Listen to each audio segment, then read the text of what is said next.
This game starts at noon my time, 3 o'clock for those of you on the East Coast, and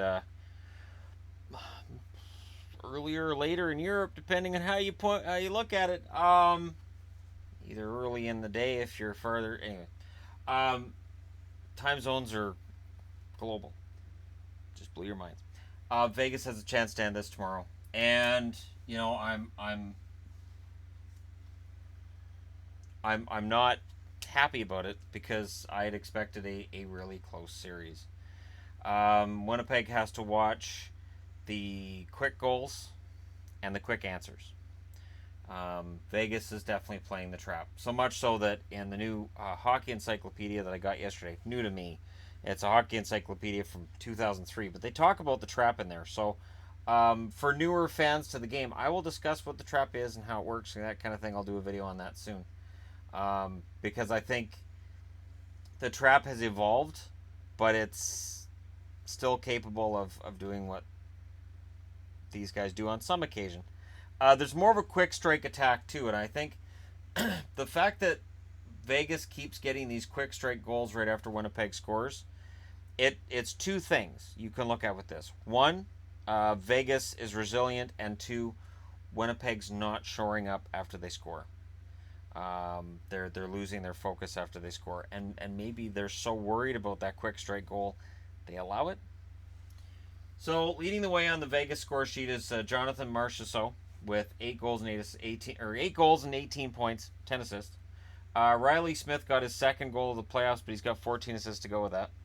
William Karlsson, 6 goals and 7 assists. James Neal, 4 goals and 5 assists. Alex Tuch, 5 goals and 3 assists. Eric Howla, 3 goals and 4 assists.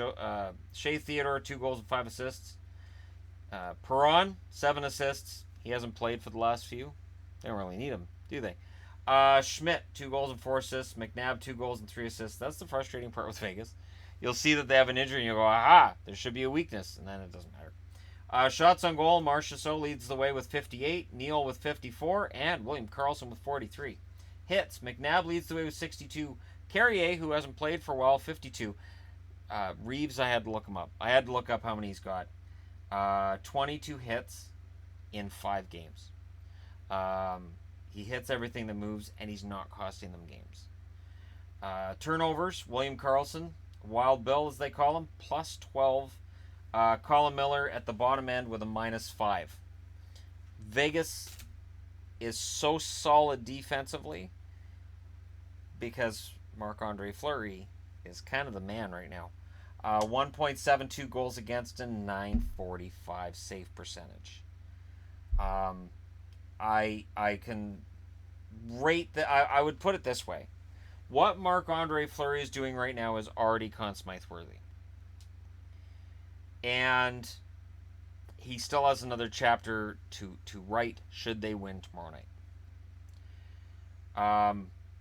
This absolutely rates up there with the 2012 run by Jonathan Quick and the 2011 run by Tim Thomas. In both cases, you saw a goaltender take a team that was pretty good. Both those 2012 Kings and the 2011 Bruins were pretty good. Not the greatest teams in the league, but with goaltending like that, you're the best team for 4 games out of 7, and that's all that matters. You win 4 series, and you're done. And it is such a simple formula.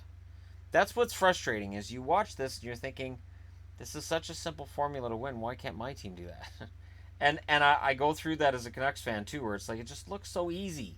You don't have to worry about beating everybody. You just beat the 4 opponents you have in the playoffs, and you win the Stanley Cup. Let the other 12 teams figure themselves out. On the Winnipeg side, Wheeler, 3 goals and 18 assists. Scheifele, 14 goals and 6 assists.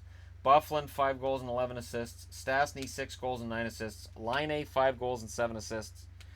Connor, 3 goals and 7 assists. Tyler Myers with 4 goals and 3 assists is ahead of Nick Ehlers with 7 assists. Brandon Tanev, 4 goals and 2 assists. And Brian Little, a goal and 4 assists. They really need a goal from Little. They need some depth scoring to show up in this game. They really, honestly, Winnipeg tomorrow night, they need to blow the doors off Vegas. They need for this offense to really come out early and leave no doubt. Win this game like 4-1 or 5-2, and make it so that after the first, it's already done. Shots on goal, Laine leads the way with 55. Bufflin's got 49. And then Wheeler and Scheifele both have 44. Hits, Bufflin leads the way with 59. Sherratt with 51. Lowry with 44. Turnovers, there's 5 members of Winnipeg tied with a +2. And Bufflin's at the bottom with a -14. That's an alarming number. And I know defensemen tend to have a high minus when it comes to turnovers. But for Bufflin, that is an alarming number. He does kind of play like a forward. He's been a forward before in his career. And, he does pinch a lot, and he does cause odd number attacks going back the other way. In net, Hellebuck has been good, but he hasn't been great. Fleury's been great. Hellebuck, 2.38 goals against average, 921 save percentage, serviceable during any kind of regular season, but in the playoffs, he's not better than Fleury. I don't know what to say. At this point, I've kind of run out of words. And I know, there's people who figure that, Shannon's going to be pulling for Vegas because, look, they use this quote in Vegas. I don't expect Winnipeg to be using any quotes of mine.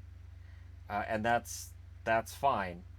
But honestly, I'd like to see this series get extended. I think with the run that Winnipeg's had, seeing this series end in 5 would be a tragic outcome, honestly. And I try not to use the word tragic for the wrong reasons, but to me, it'd be sad. It'd be sad to see Winnipeg go out tomorrow afternoon, and by dinner time here, we're just lamenting the fact that the Winnipeg Jets are out. I would hate to see that, and hopefully we don't. But at the same time, I never bet against Vegas. I did it in the first round, and I have been atoning for it ever since. I doubted Vegas against LA, and they wiped them out. And I didn't doubt them against San Jose, and I really wanted to pick Winnipeg to win this series, but I was like, you can't go against Vegas, Shannon, because you know how Vegas has done it all year. Maybe in the Pacific Division, maybe with Center Ice, maybe with this channel, maybe with the combination of those 3, I've had more of a front row seat to see that Vegas is a really quality team, and that this isn't some kind of a fluke run that's just going to peter out. Even against LA, I think I was taking LA in 6 in that series over Vegas, so I wasn't saying Vegas was going to get wiped out. I just felt that LA, with their experience, would beat Vegas. I forgot that there's a lot of experience on this roster, and you look at it, and it's a veteran-laden roster. It really is.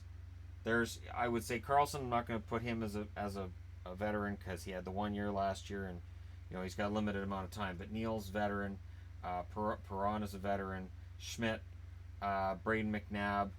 I won't count Howla because why not? But Fleury, Colin Miller, in his time in Boston. There's a lot to like, and now Ryan Reeves has been added to that lineup. There's a lot of veteran leadership on this team, and there's this debate about who's gonna get the Stanley Cup. Should it get handed to Vegas? Spoiler alert: I can't see them not handing it off to Marc-Andre Fleury. And if anything, I think what this whole run exposes is we always have these debates like, when is Austin Matthews going to be captain? What about Connor McDavid being captain? Maybe the real answer here is maybe having a team captain's out of date and out of fashion. And maybe the future is to just have a committee of leaders and not worry about who the captain is and all that, and just have leaders of the team and go from there. Let me know your thoughts in the comment section below. Don't forget to hit like and subscribe if you're browsing your way through. You just happened upon this video. Thank you guys so much for watching. I'll talk to you again soon.